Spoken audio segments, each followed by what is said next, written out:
Welcome back to the Godly Play podcast, a place for storytellers, door people, practitioners, trainers, parents, caregivers, and all who want to grow in this very big work. We are here sharing inspiration and best practices, making meaning through story, wonder, rhythm, and play. I'm Joyce Duder. And I'm Amy Formo. Today, we are so thankful to have a member of the Godly Play Foundation's Beloved Me, Beloved We initiative with us, Nikki Buskirk. Nikki has a long history of community leadership and activism that promotes inclusivity of the LGBTQ plus and Black communities. In addition to her work of developing curriculum for ages 8 to 11 focused on outreach, loving your neighbors, and meeting people from oppressed communities, she became a consultant for the Godly Play Foundation in 2020 to assist in their anti-racist initiatives. Nikki is a licensed Godly Play trainer and the chairperson of the Foundation's Beloved Me, Beloved We Advisory Committee, which ensures past and future content, training materials, and corporate communications fit in line with inclusive and anti-racist policy. For her work in the community, Nikki was celebrated as a 2021 Upstander by the Holocaust and Humanities Center in Cincinnati, Ohio. Nikki loves working in her vegetable garden on weekends and dancing whenever music is playing. She loves watching musicals and reading during the rare time that she relaxes. Welcome, Nikki. Thank you for having me. We are so excited to have you here. And I just listening to your bio just made me grin from ear to ear because I already know what an incredible human you are. But then to hear all of these amazing accomplishments and things, I'm just so thankful you're here. So thank you. Nikki, can you tell us about how the Beloved Me, Beloved We came to be, that initiative for the Godly Play Foundation, and what holy moment or wondering first sparked this initiative, and what is it? I think a lot of people are wondering, what actually is this? So I'm going to start with reading the definition because it is on the website, but sometimes you're busy and don't want to travel to the website. So I will read it for you so you have an idea of what it is. So, Beloved Me and Beloved We, the initiative is to delightfully and prophetically inspire brave spaces so that every child who comes close to godly play encounters a felt sense of their inherent worth and dignity as one uniquely and fully created in God's image, beloved me, and co-creates a way being and inspiring inclusive communities which celebrate the diversity of God and God's creation, beloved we. And so that came about during 2020, during the protests, the BLM protests, Black Lives Matter protests. And there's a website called Knowing Godly Play in a New Way, and it was kind of during the lockdowns. Godly Play asked a wondering question, and it was, I wonder if Godly Play is anti-racist.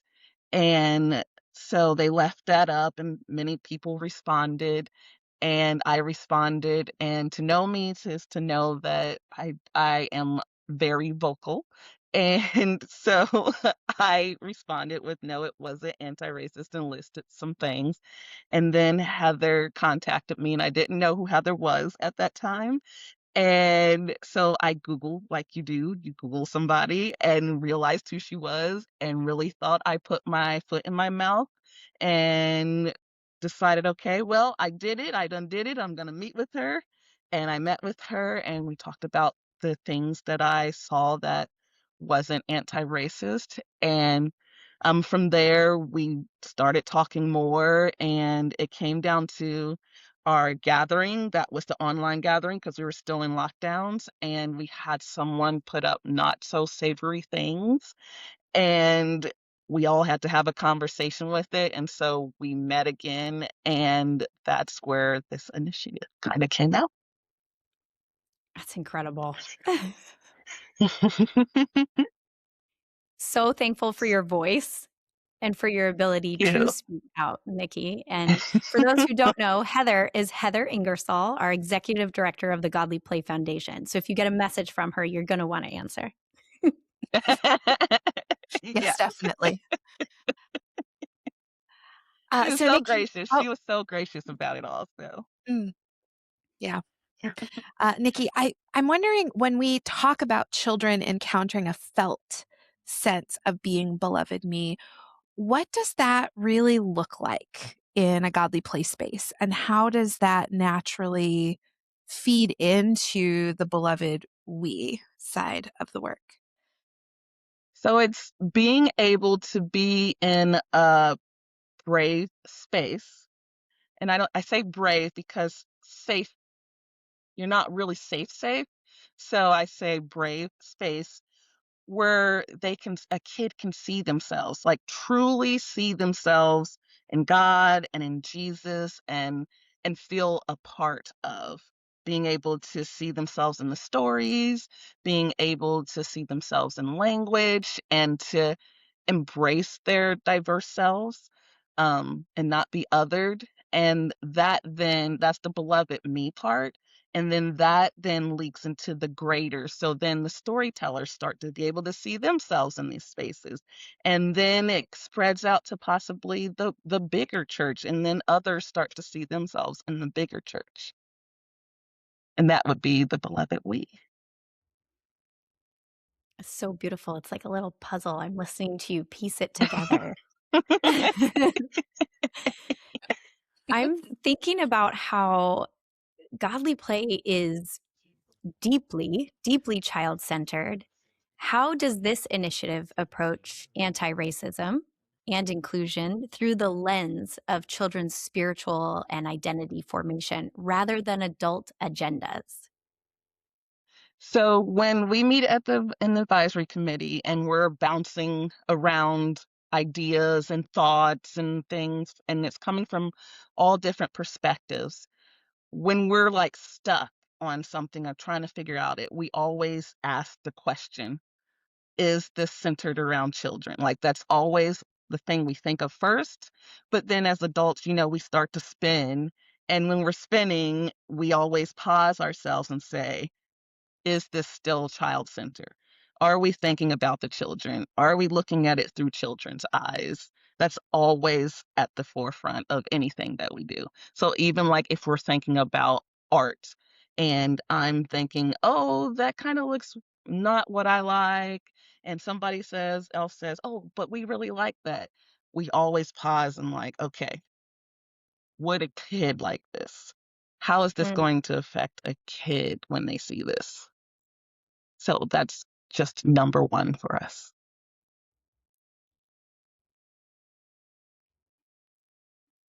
On the kind of extending out from that, I guess, the materials audit, when you talk about art, um, the equity audit information that we have out there talks about noticing what bumps people out of the circle. And Uh-huh. I think we do hear a lot of questions around that. Can you maybe share an example with our listeners of what could be a bump and what happens spiritually when we remove that bump?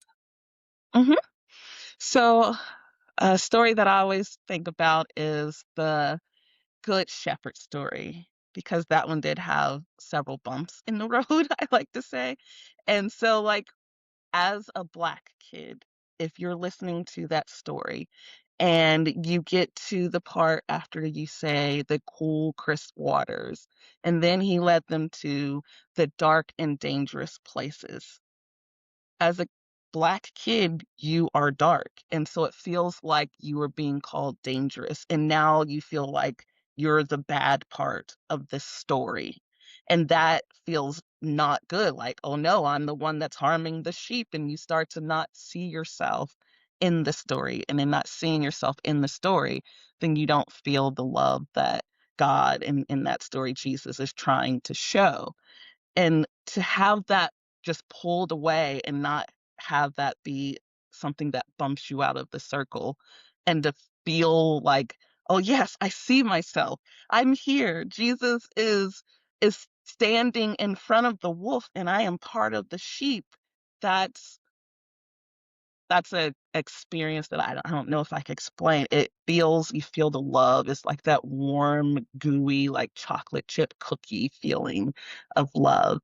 and just to have that knowledge that you are a part of something, because in this world you're so often othered, and to finally not be othered and to have that, and so that you can have your own spiritual journey then too and be a part of that, that's why we try to make sure we don't bump people out of circles. I love all of the thoughtfulness that goes into every little piece of this. And I think that's a reason why, as employees of the foundation, but also as a trainer, I'm a trainer. This is something I always try to express to practitioners is go read that equity audit because it has the information of why. Why did that change? And it's not about how you feel about it. Let's go ahead and read that equity audit and see how can we support the children. It comes back to that children question. What are we Mhm. doing to center the children? So thank you for the thoughtfulness that goes through every little bit of this. And as we continue with that, how does the language, the art, and material culture shape a child's understanding of God and themselves, especially for children from historically marginalized communities? So it starts to break the systems down that others them. It breaks that wall down, so they start to feel like they're part of the story and not like the story is happening to other people. So often it's, oh, you hear a story and oh, it's the other people got to be part of the sheep, or the that's a hypothetical story that might have happened because you don't feel included in that story. And with seeing yourself in the artwork and seeing yourself in the language and hearing about yourself in the language, you feel less othered and more a part of God's love. And that's the point of it all, is to experience God's love for everyone, and you feel like you're a part of the everyone instead of the asterisks over here. I definitely never loved being part of the asterisk group growing up. I totally get that. Uh,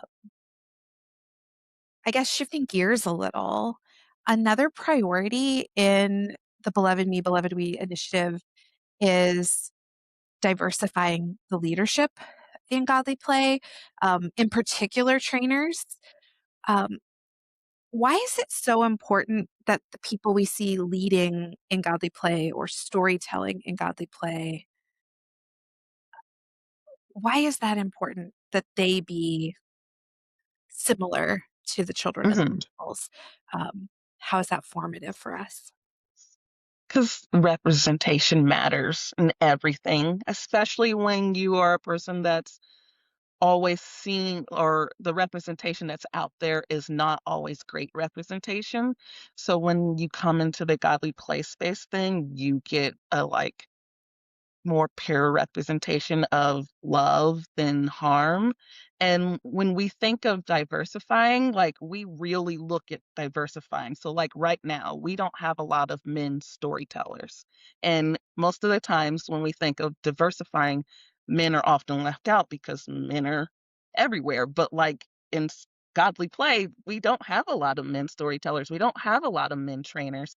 And I've gotten the privilege of watching men storytell, and they get the godly play voice that we all have when we do godly play as a storyteller, and it's soft and it's gentle, and for kids to experience softness and gentleness from men, and boys to see that you don't have to be so rough and tough and the stereotypes that we put on our boys, for them to experience that from a male godly play storyteller is something different, and they get to experience a side that you don't see in the media and things. And so when we're thinking about diversity, we are literally looking at all of the things and who is not here at the table and who needs a voice. And it's important. So even in here where men need to be here. So men, if you are out there, come storytell. Yes, please. Absolutely. I love having our male storytellers that we have at our church. I think it makes a huge difference for the kids when they might love that Miss Joy is there on Sunday, but man, when Mr. Ken is there, we get real pumped up. So he's a fantastic Mhm. storyteller and is wonderful to see males in that role because, like you said, we don't see a lot of that. So I love the invitation for that wider godly play community, for people to feel more included in all different aspects. And the thoughtfulness that's going into all of this is just incredible. So thank you. I'm wondering, what has surprised you most about this initiative? Mm, How it has I'm been s forming adults, trainers, leaders, and storytellers alongside the children.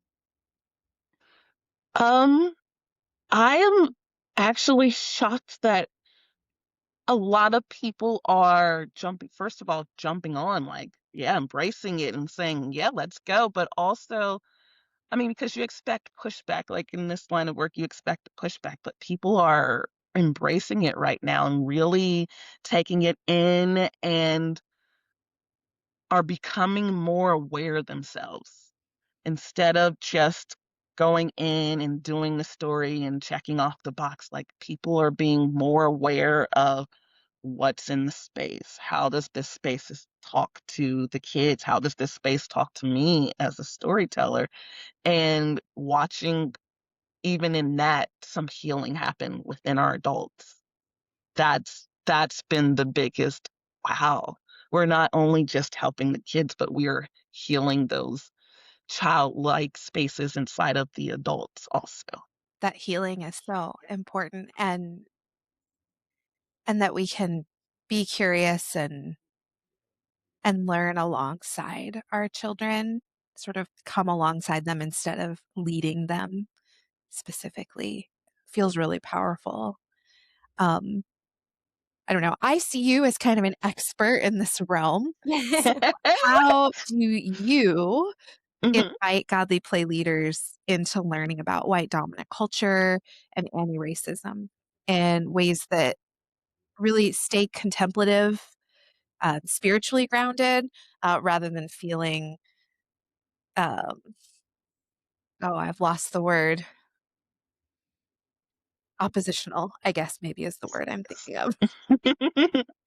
Honestly, it's just stories. It's, at the gathering in Canada, it was mentioned that the only thing that separates us is a story. And so it's being open. It's sharing my experience of when I was a kid and the harm that happened to me when I was in church, not understanding who Jesus was and didn't color this picture in a savory way that the teacher wanted me to color, and the harm that happened and the hurt that happened that pushed me out. I shared these stories and I'm just open with people, but then I also invite them to share their stories. Have they had harm? Had what's an experience you've had as a kid in your spiritual journey that maybe you felt othered, because everybody has moments when they feel othered. And so we talk about those moments and what it was like for you. And then I explain more of what it's like, then take that moment and feel what it is all the time. That's what it's like for us in the margins. And it's just being really open and a little bit, I don't know, taking away the fear that it is to be open with somebody else Yeah. and letting them in. That often helps, conversations and understanding of each other, and that's kind of where I start. We have so many things we want to pick your brain about. So, Go for um, it. godly play materials Mhm. is another area where I think our listeners often will um, be really excited about them, but then also note that the training and the materials can be a little costly. They are Mhm. investment. How is the Beloved Me, Beloved We initiative reimagining access so that more communities can actually belong in the Godly Play Circle? So, yes, it is it's expensive, and sometimes you do get sticker shock, but we're trying to lower things down by making things more DIY friendly. And if someone figures out how to DIY it at home, we are open to looking at it and sharing it. We also have scholarships for trainings for those who would like to do trainings. We have scholarships that are available for you to have. It's all on the website. Um, and we also try to put people in contact with other churches that are doing Godly Play so that maybe they could do like a borrowing system or a shared system where they could share stories with each other if there are churches that are close by, so that if one church doesn't have to buy everything, another church doesn't have to buy everything, and they could just share things back and forth. And then when I do my trainings, I'm honest about it. I'm always honest about price is going to be a thing, and I share like what our church did.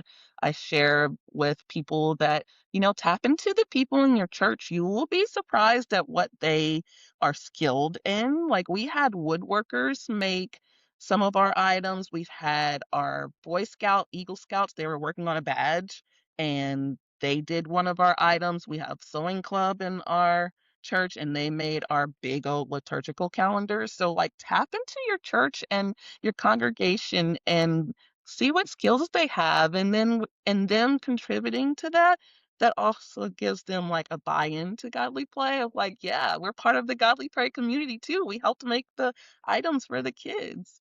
And so I those are the things. And again, we have knowing Godly Play in a new way. People often, when their churches are not doing Godly Play or something's happened, you can always go in there and see if someone will sell something because that happens sometimes too.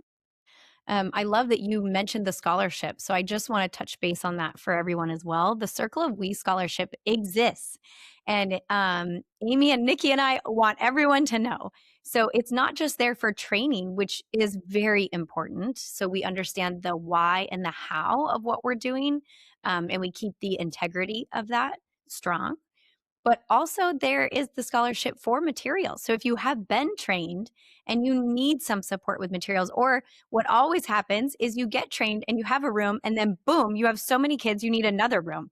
That's the time to apply for that materials scholarship and get that second classroom running. So these scholarships exist, and I hope people will utilize them. I am going to put a link in the description of this episode for the Beloved Me, Beloved We initiative, as well as the Circle of We scholarship. So if anyone's looking for that, you can find it. Before we start to wrap up, I do have another wondering, but I first want to acknowledge, Nikki, just how brave you are, and how much I appreciate you and your voice, and how that has touched so many people's lives.